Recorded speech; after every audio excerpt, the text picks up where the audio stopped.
حضرت عائشہ صدیقہ رضی اللہ تعالیٰ عنہ فرماتی ہیں میں نے نبی پاک صلی اللہ تعالیٰ علیہ وآلہ وسلم کو نا مرض وصال تک دیکھا ہے، حضور کے وصال تک، کہ حضور قرآن پاک کی آخری 2 سورتیں پڑھ کے سورت فلق اور ناس اپنے ہاتھوں پہ پھونکتے تھے، پھر جسم پہ ملتے تھے۔ قرآن پاک میں شفا ہے۔ اب تو لوگوں نے دم درود کو نا اس کو بڑا ہلکا سا کام سمجھ لیا، ویسے بھی یہ عاملوں کے ہتھے چڑھ گیا، ملنگوں کے ہتھے چڑھ گیا، کاروبار بن گیا، تجارت بن گئی، ورنہ قرآن پاک کی آیات پڑھی جائیں تو حضور نے فرمایا سورہ فاتحہ میں شفا ہے، اس میں کرم ہے۔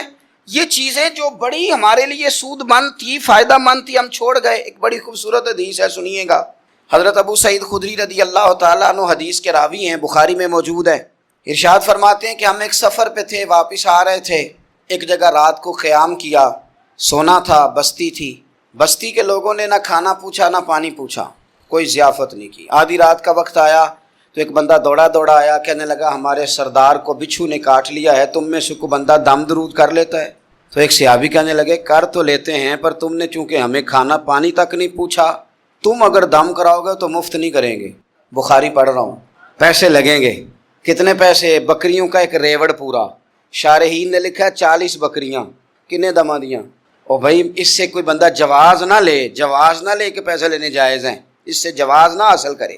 آپ بات کو سمجھیں، پس منظر کیا ہے؟ پانی تک نہیں تم نے پوچھا۔ کچھ لوگوں کا علاج ہوتا ہے، انہوں نے کہا پیسے لیں گے دم کر دیں گے۔ صحابی نے کہا، حضرت ابو سعید خدری رضی اللہ تعالیٰ عنہ فرماتے ہیں وہ چونکہ تنگ تھے، بچھو کاٹ گیا، اور سردار کو کہا چل تو صحیح نا۔ وہ صحابی گئے، سورہ فاتحہ پڑھ کے دم کیا، اور حدیث بخاری سے میں آپ کو دکھاؤں گا۔ لوگ کہتے ہیں دم کدھر سے آ گیا؟ بخاری پڑھ رہا ہوں، صحیح بخاری۔ شفا تو اللہ نے دینی ہے نا، رب کریم نے شفا دے دی۔ بکریاں لے لیں، آ گئے جہاں آرام کر رہے تھے اس جگہ۔ صحابہ میں اختلاف ہو گیا، کچھ کہنے لگے بکریاں لینی چاہیے تھی، کچھ کہنے لگے نہیں لینی چاہیے تھی۔ حضرت ابو سعید خدری رضی اللہ تعالیٰ عنہ فرماتے ہیں پھر ہم نے فیصلہ کیا چپ کر کے سو جاؤ، صبح حضور کی بارگاہ میں جائیں گے۔ اگر کریم نے کہا لینی چاہیے تھی پھر تو موج بن گئی، اور اگر کہا نہیں لینی چاہیے تھی تو بکریاں ہانک کے واپس کر جائیں گے۔ مسئلہ کیا ہے؟ کہتے ہیں صبح گئے حضور کی بارگاہ میں، جا کے مسئلہ عرض کیا، یا رسول اللہ انہوں نے بھی پانی کوئی نہیں پوچھا تھا، ہم نے بھی کہا دم کریں گے تو پیسے لیں گے، تو ہم نے یہ بکریاں لی ہیں۔ شارحین لکھتے ہیں 40 تھی شاید۔ تو یا رسول اللہ اب کیا کریں؟ حضور مسکرانے لگے، جس کے گچھے سے لچھے جڑے نور کے، ان ستاروں کی نزہت پہ لاکھوں سلام، اور جس کی تسکین سے روتے ہوئے ہنس پڑیں، اس تبسم کی عادت پہ لاکھوں سلام، اور ان کی باتوں کی لذت پہ بے حد درود۔ ہمارے استاد فرمایا کرتے تھے کعبہ بنا کے جناب ابراہیم کا یہ دعا کرنا معنی کیا ہے؟ مالک میں نے بنا دیا ہے، اسے آباد کرنے والا رسول بھی عطا فرما۔ تڑپے گی محبوب کی امت بیت اللہ دیکھنے کو، دعائیں مانگے گی، یوں گھومے گی بیت اللہ کے گرد جس طرح پروانہ شمع کے گرد گھومتا ہے، نظریں دیکھ دیکھ کے بیت اللہ کو ٹھنڈی ہوں۔ ربنا وابعث فیہم رسولا، اے اللہ ان میں وہ رسول بھیج دے، وہ محبوب آئیں تو کیا کریں؟ اے اللہ جب وہ آئیں، منہم انہی میں سے آئیں، یتلو علیہم آیاتکا، اور وہ آ کر ان پر تیری آیتیں پڑھیں، وَيُعَلِّمُهُمُ الْكِتَابَ وَالْحِکْمَةَ، انہیں کتاب بھی سکھائیں اور پختہ علم بھی سکھائیں، دانائی بھی سکھائیں، وَيُزَكِّيهِمْ، بڑوں نے ترجمہ کیا ہے پر جو ترجمہ فاضل بریلوی نے کیا ہے، وَيُزَكِّيهِمْ، اے اللہ وہ محبوب تیرے آئیں اور انہیں خوب ستھرا کر دے، خوب ستھرا کر دے، ان کے دلوں کو صاف کر دے، باطن کا تزکیہ کر۔ یہ دعائیں کر رہے ہیں جناب ابراہیم۔ انک انت العزیز الحکیم، بے شک مالک تو غالب حکمت والا ہے۔ جناب ابراہیم علیہ الصلاۃ والسلام بیت اللہ کی تعمیر کرتے ہیں، قبولیت کی دعا مانگتے ہیں، اللہ کے حضور عرض کرتے ہیں اللہ آخری پیغمبر علیہ السلام کو مبعوث فرما تاکہ وہ کتاب و حکمت سکھائیں، تاکہ وہ قرآن مجید کی آیات کی تلاوت کریں۔ اے اللہ رسول کریم علیہ السلام عطا فرما جو دلوں کا تزکیہ کریں۔ اس رسول صلی اللہ تعالی علیہ وسلم کے لیے حضرت ابراہیم نے دعا مانگی تھی، وہ رسول اللہ نے ہمیں عطا فرمائے۔ اب ہمیں حضور کے بتائے ہوئے طریقے کے مطابق کتاب و سنت سیکھنا چاہیے نا۔ حضور نے جو خوبصورت ارشادات کر کے ہمارا تزکیہ کیا ہے، ہمیں وہ یاد رکھنے چاہیے نا، دلوں میں بسانے چاہیے نا۔ تو ایک مقام تو وہاں سورہ بقرہ میں، اور دوسرا مقام سورہ ابراہیم میں۔ یہ سورہ ابراہیم ہے، مالک کو پیار اتنا ہے، جگہ جگہ بھی ذکر کیا ہے قرآن پاک میں جناب ابراہیم کا، اور ایک پوری سورت کا نام ہی سورہ ابراہیم ہے۔ اتنی محبت ہے حضرت خلیل اللہ سے رب کریم کو. یہاں بھی دیکھیے حضرت ابراہیم سورہ ابراہیم میں دعا مانگتے ہیں. اب ذرا یہ دعا بھی دیکھیں کتنی معنی خیز ہے. فرماتے ہیں وَإِذْ قَالَ إِبْرَاهِيمُ رَبِّ اجْعَلْ هَٰذَا الْبَلَدَ آمِنًا. یاد کرو جب جناب ابراہیم علیہ السلام نے کہا اے اللہ اس شہر کو امن والا بنا دے. جناب ابراہیم علیہ السلام مکے میں نہیں رہتے تھے پر دعائیں مکے کے لیے مانگ رہے ہیں. اے اللہ اس شہر کو امن والا. پوری دنیا کے مسلمانوں کو دعا کرنی چاہیے کہ اللہ مکے مدینے میں ہمیشہ امن ہی رہے, اللہ اسے امن والا بنا دے. ایک بات آپ کو عرض کروں, جس ملک میں امن نہیں ہوتا وہاں کچھ بھی نہیں ہوتا. جب تک امن نہ ہو نہ تجارتوں کا مزہ ہے نہ عبادتوں کا مزہ. کام کاج بھی تبھی ہوتا ہے جب امن ہو, عبادت ریاضت تبلیغ تعلیم تبھی ہوتی ہے جب امن ہو. یہ دیکھیے اللہ کے پیغمبر حضرت خلیل علیہ السلام قیام امن کی ضرورت کے بارے میں کس طرح بیان فرماتے ہیں. کہتے ہیں اے اللہ اس شہر کو امن والا بنا دے. جب تک امن نہیں ہوگا, جب تک اطمینان نہیں ہوگا, ٹھہراؤ نہیں ہوگا, سکون نہیں ہوگا, زندگی کیسے آگے بڑھے گی.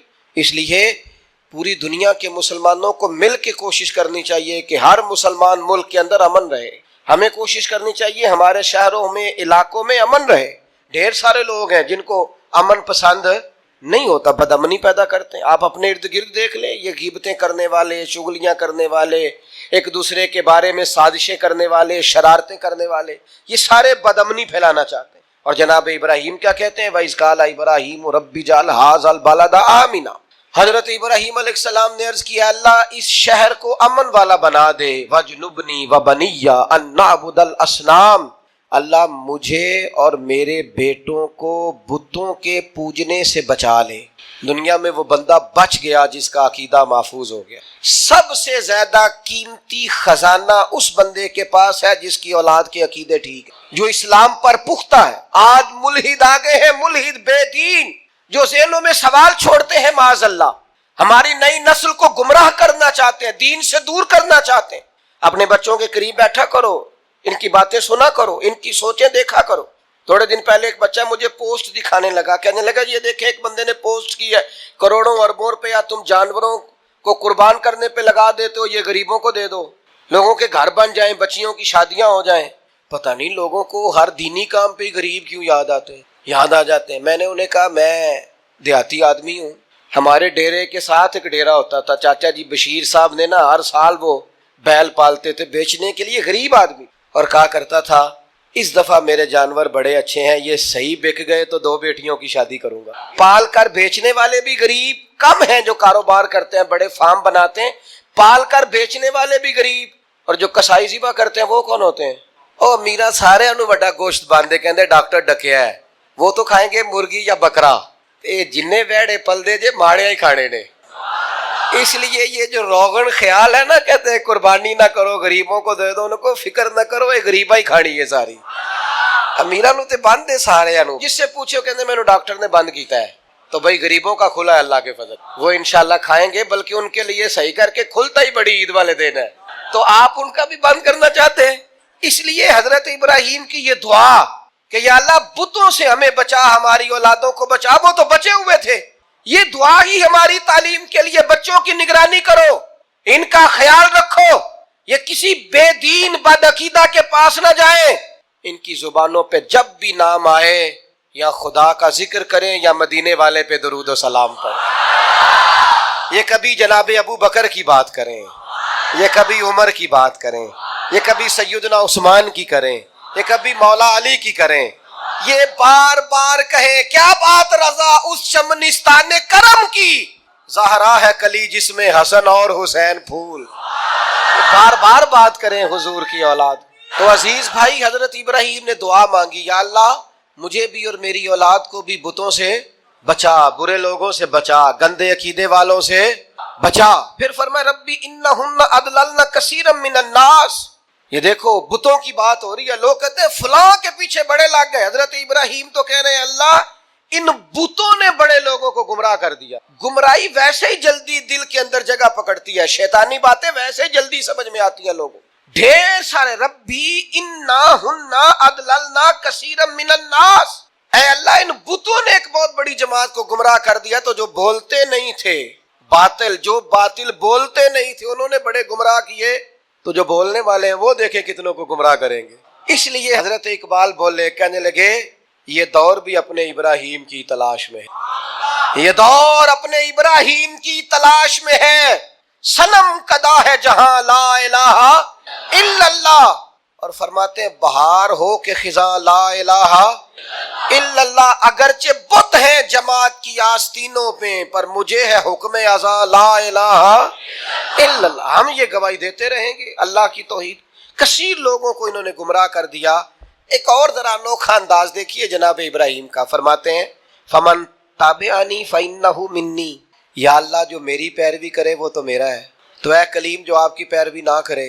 انداز دیکھیے، فمن تابعنی فانہ منی، جو میری پیروی کرے مالک وہ میرا ہے، ومن عصانی فانک غفور الرحیم، اور اللہ جو میری نافرمانی کرے نا، ابراہیم اس کے ساتھ کیا کریں جو آپ کا نافرمان ہے؟ فرمایا فانک غفور الرحیم، بے شک تو بڑا بخشنے والا معاف کرنے والا ہے، جو فرما برداری کرے وہ تو میرا ہے، اور مالک جو نافرمانی کرے تو بڑا مہربان ہے، تو معاف کرنے والا ہے۔ یہاں ہم کہتے ہیں جو نافرمانی کرے، جو ہمارا نافرمان ہو وہ کسی کام کا نہیں، مارو سزا دو۔ فرمایا جو میرا نافرمان، مالک تو غفور الرحیم ہے، تو مہربانی کرنے والا ہے۔ آپ یقین کریں مر جانے کو جی چاہتا ہے جناب ابراہیم کی دعائیں، فَمَا رَبَّنَا إِنِّي أَسْكَنْتُ مِنْ ذُرِّيَّتِي بِوَادٍ غَيْرِ ذِي زَرْعٍ عِنْدَ بَيْتِكَ الْمُحَرَّمِ، اے اللہ میں نے اپنی کچھ اولاد کو نا ایک ایسی وادی میں ٹھہرایا ہے جہاں کھیتی نہیں ہوتی، جو سرسبز و آباد نہیں، بنجر زمین ہے، وہاں میں نے ٹھہرایا ہے، پر عند بیتک المحرم، ٹھہرایا ہے تیرے حرمت والے گھر کے پاس۔ حضرت ابراہیم علیہ السلام کو حکم ہو گیا کہ بیٹے کو اور بیوی کو بیت اللہ چھوڑ آؤ۔ اولاد بزدل کر دیتی ہے بھائی، چند سالوں کے لیے پردیس لوگ جاتے ہیں تو روتے ہوئے جاتے ہیں، غیر معینہ مدت کے لیے جناب ابراہیم اپنے لخت جگر کو، اور بیٹا بھی عام نہیں، حضرت اسماعیل علیہ السلام اتنے سونے تھے کہ ان جیسا خوبصورت کوئی نہیں، جناب ہاجرہ کو اور بیٹے کو تھوڑی سی کھجوریں دے کے، مشکیزہ پانی کا دے کے بیت اللہ کے پاس بِوَادٍ غَيْرِ ذِي زَرْعٍ، قرآن کہتا ہے ایسی وادی جہاں کھیتی نہیں ہوتی، بنجر جگہ، چھوڑا جناب ابراہیم۔ پلٹنے لگے تو جناب ہاجرہ دامن تھام کے کہنے لگی بیٹے کو چھوڑ کے جا رہے، پتر کو چھوڑ کے جا رہے، مجھے چھوڑ کے جا رہے۔ حضرت ابراہیم چپ ہیں۔ میری بہنوں، اپنے شوہروں سے سوال پوچھنے والیوں، نہیں ہوتے کچھ سوالوں کے جواب شوہر کے پاس۔ اپنے بزرگوں سے سوال پوچھنے والے بیٹوں، نہیں کچھ سوالوں کے جواب ہوتے۔ روز اپنے بڑوں کو کٹہرے میں کھڑے کرنے والوں، کچھ سوالوں کے جواب نہ پوچھا کرو۔ کچھ راز ایسے ہوتے ہیں جن کے بارے میں نہ گفتگو کرو۔ پوچھا خاتون کیوں چھوڑ کے جا رہے ہو؟ جناب ابراہیم چپ ہے۔ پھر پوچھا کیوں چھوڑ کے جا رہے ہیں؟ وہ خاموش ہے، کیونکہ بات ہی بڑی انوکھی ہے، بیٹے کو چھوڑ آنا، بیوی کو چھوڑ آنا ایسی جگہ جہاں کھیتی کوئی نہیں، پانی کوئی نہیں۔ پھر حضرت ہاجرہ خود ہی بولی، فرمانے لگی آپ چھوڑ کے جا رہے ہیں یا رب کا حکم ہے؟ تو حضرت خلیل کہنے لگے ہاجرہ اللہ کا حکم۔ تو تسلی حضرت ابراہیم نے دینی تھی نا کہ ہاجرہ فکر نہ کرنا، رب کا حکم ہے، تو گھبرانا نہ، یہاں خیر ہوگی۔ جب حضرت ہاجرہ نے سوال کا جواب لیا اللہ کا حکم ہے کہ اللہ کا حکم ہے، اب حضرت ہاجرہ بولتی ہیں اور جناب خلیل سے عرض کرتی ہیں ہماری فکر نہ کرنا، اس لیے کہ جس رب نے کہا ہے نا یہاں چھوڑ جاؤ، وہ بڑا کریم ہے، وہ ہمیں ضائع کبھی نہیں کرے گا۔ وہ کر تو صحیح نا تو یہ بھروسہ اپنے رب، سیکھ جناب اسماعیل کی والدہ جناب ہاجرہ سے، سیکھ جناب ہاجرہ سے اللہ پہ بھروسہ کرنا۔ اللہ کبھی ہمیں ضائع، پانی ختم ہو گیا تھوڑی دیر میں مشکیزے کا، کھجوریں ختم ہو گئیں، بیٹا پیاس سے زمین پر ایڑیاں مارتا، جناب ہاجرہ دوڑ کے ادھر جاتی صفا پہ، پھر دوڑ کے مروہ پہ، پھر صفا پہ، پھر مروہ پہ، 7 چکر لگائے۔ فرشتے نے آ کے اس جگہ پر مارا جہاں جناب اسماعیل کی ایڑیاں لگتی، زمزم جاری ہو گیا، مالک ہو گیا ایک دفعہ جناب ہاجرہ کا جانا آنا۔ تو کریم نے فرمایا میرا کلیم چھوڑ آیا، میری پیاری بندی ہاجرہ اس کے کہنے پہ وہاں رک گئی، دکھوں کے دن تھے، تکلیفوں کے دن تھے، میری رضا پر وہ ٹھہر گئے، صبر کیا۔ اب دیکھو نا قیامت تک میرا انعام دیکھو۔ ہاجرہ تو پانی کے لیے دوڑی تھی نا سلام اللہ علیہا، تو وہ سامنے پانی کا کوڑر لگا ہے، ٹھنڈا بھی ہے اور سادہ بھی ہے، لیکن مالک فرماتا ہے حاجیوں دوڑو، دوڑو مروہ پہ، دوڑو صفا پہ، ان الصفا والمروہ من شعائر اللہ، یہ صفا اور مروہ اللہ کی نشانیاں ہو گئیں۔ تو رب کی رضا پہ صبر کرنا، اور صبر کر کے تجھے تھوڑی سی مشقت کرنی بھی پڑی نا تو مالک کا انعام دیکھ، قیامت تک جو عمرہ کرنا جائے گا، حج کرنے جائے گا، پانی سامنے پڑا ہے پر دوڑنا پڑے گا. دوڑو میلین اخدارین، دوڑو ان کے بیچ. کیوں؟ پسند آ گئی ہے نا جناب ہاجرہ کی ادا، پسند بھا گئی ہے جناب ہاجرہ کی ادا. کمال کر دیا جناب ہاجرہ نے. یہ عشق و محبت کا سفر ہوتا ہے سارا حج کا سفر، سارا وارفتگی کا سفر ہے، اللہ والوں کی یادوں کا سفر. حضرت ابراہیم جب چھوڑ آئے نا تو اولاد ہوتی ہے نا، چھوڑ آئے بیٹے کو، پر کھیتی کوئی نہیں تھی، بغیر پانی کے بچے کو چھوڑ آئے. حج پہ بھی جاتے ہیں لوگ تو پڑوسیوں کو بھی کہتے ہیں ذرا دھیان رکھیا جائے. 100 قسم کی باتیں، لوگ بچے ہوتے ہیں نا، اولاد ہوتی. چھوڑ تو گئے پر پھر حضرت کلیم ایک کونے میں بیٹھ گئے اور کہنے لگے ربنا انی اسکنت من ذریتی بواد غیر ذی زرع عند بیتک المحرم. اے اللہ، میں نے اپنی اولاد میں سے کچھ کو نا اس وادی میں ٹھہرایا جہاں کھیتی نہیں ہوتی، سبزہ نہیں ہوتا، پھل نہیں، پر عند بیتک المحرم ٹھہرایا میں نے تیرے گھر کے پاس ہے. او بیٹو بیٹیوں دیکھو ماں باپ کا پیار کیسا ہوتا ہے. میں نے ٹھہرایا ہے وہاں. مالک ایک دعا ہے تیرے خلیل کی، ربنا لیقیموا الصلاۃ. اے اللہ میں چاہتا ہوں یہ نماز قائم کرے. پہلی بات نماز کی، میں چاہتا ہوں میرے بچے نمازی ہو، سویرے اٹھیں، تیرے حضور سجدہ ریز ہوں، وضو کریں، عبادتیں کریں، ریاضتیں کریں. اگلی بات بڑی انوکھی ہے، فرمایا فَاجْعَلْ أَفْئِدَةً مِّنَ النَّاسِ تَهْوِي إِلَيْهِمْ. اے اللہ لوگوں کے دل ان کی طرف مائل کر دے. دنیا میرے بچوں سے پیار کرے، لوگ اولاد اسماعیل سے پیار کرے، ان کی طرف لوگوں کے دل پھیر دے. قیادتوں کا ہر دل عزیز ہونا بڑا ضروری ہوتا ہے. جسموں پہ حکومت کوئی حکومت نہیں ہوتی. انسان کے جسموں پر وجود پر حکومت کرنا کوئی کمال نہیں. اصل کمال ان کا ہوتا ہے جو دلوں پر حکومت کرتے ہیں. دل جھکے چلے جاتے ہیں، طبیعتیں بڑی چلی جاتی ہیں. آنکھوں پہ پٹی بھی باندھ دے تو محبوب کے دروازے کی طرف انسان بڑھتا ہی چلا جاتا ہے. کہا لوگوں کے دل پھیر دے ان کی طرف، لوگ ان سے پیار کرے. ہر سال دنیا قربانی کرتی ہے. رسول پاک علیہ الصلوۃ والسلام نے حد بندی، یا رسول اللہ قربانی کیا ہے؟ فرمایا جناب ابراہیم کا طریقہ ہے. ہر سال ذکر ہوتا ہے جناب ابراہیم، ہر سال ذکر ہوتا ہے حضرت اسماعیل، ہر جگہ ذکر ہوتا ہے جناب یعقوب کا، جناب یوسف کا. اپنی اولاد کے لیے دعا مانگا کرو، رب لوگوں کے دلوں میں ان کی محبت پیدا فرمائے. بندہ اچھا لگتا ہے، وہ بندہ پیارا لگتا ہے جو اولاد سے پیار کرے، اس سے پیار ہو جاتا ہے جو بچوں سے پیار کرے. اللہ ان کی طرف لوگوں کے دل پھیر دے. پہلے نمازی بنا دے، پھر انہیں ہر دل عزیز بنا دے. اب حضرت ابراہیم کہتے ہیں وَارْزُقْهُم مِّنَ الثَّمَرَاتِ لَعَلَّهُمْ يَشْكُرُونَ. یا اللہ انہیں پھلوں میں سے رزق بھی دے تاکہ یہ تیرا شکر ادا کرے. اللہ انہیں رزق بھی عطا فرما، انہیں پھلوں میں سے رزق بھی دے. اولاد کے لیے دعا مانگا کرو، انہیں اللہ روزی دے وسیع، اولادیں کسی کی محتاج نہ ہو، بچے کسی کے دستے نگر نہ ہو، کسی کے ہاتھ نہ دیکھنے پڑے، کسی کی طرف بڑھنا نہ پڑے. آگے ارشاد فرماتے ربنا انک تعلم ما نخفی وما نعلن. حضرت ابراہیم نے بات ہی کھول دی، فرمایا اے رب تو جو ہم ظاہر کرتے ہیں وہ بھی جانتا ہے اور جو ہم چھپاتے ہیں وہ بھی جانتا ہے. وما یخفی علی اللہ من شیء فی الارض ولا فی السماء. اللہ پر کوئی چیز چھپی ہوئی نہیں، نہ زمینوں میں نہ آسمانوں میں. پھر اولاد کے لیے دعا مانگی جا رہی، اس شہر کے لیے بھی دعا مانگی جہاں بچے رہتے، یہاں امن رہے. یہ بھی دعا مانگی کہ یہ نمازی ہو جائے. یہ بھی دعا مانگی حضرت ابراہیم علیہ السلام نے کہ اللہ انہیں رزق دے پھلوں میں سے. یہ بھی دعا مانگی لوگوں کے دل ان کی طرف کر دے. اور پھر کہا تو جانتا ہے ہمارے ظاہر اور باطن کو. پھر ارشاد فرمایا کہ میں اب بیچ میں شکر بھی ادا کرتے ہیں، کہتے ہیں الحمدللہ الذی وہب لی علی الکبر اسماعیل و اسحاق. کہتے ہیں تمام تعریفیں اس اللہ کے لیے جس نے بڑھاپے میں مجھے اسحاق اور اسماعیل عطا فرمائے. بڑھاپے میں اللہ نے اولاد دے دی، ساری تعریفیں اس کے لیے. پھر ارشاد فرماتے ہیں ان ربی لسمیع الدعاء. بے شک میرا رب دعاؤں کا سننے والا ہے. آگے ارشاد فرماتے ہیں ربی جعلنی مقیم الصلاۃ ومن ذریتی. اے اللہ مجھے بھی نماز قائم کرنے والا بنا دے اور میری اولاد کو بھی نماز قائم کرنے والا.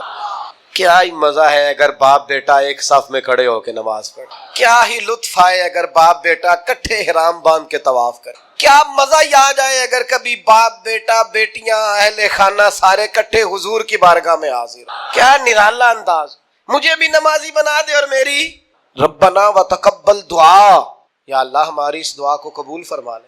اس دعا کو قبول، ربنا اغفر لی والی والدیہ، پچھلی ساری دعائیں اولاد کی، اب کہا ربنا اغفر لی والی والدیہ، اے اللہ مجھے بھی بخش دے اور میرے والدین کو بھی بخش دے، ان کی بخشش کر دے، وللمؤمنین یوم یقوم الحساب، اور جس دن تو حساب لے اس دن تمام مومنوں کی بخشش فرما دے، اللہ سب کو بخش دے حساب والے دن۔ سورۃ شعراء میں آتا ہوں اور یہاں سے 2-3 آیات عرض کر کے اپنی بات سمیٹتا ہوں۔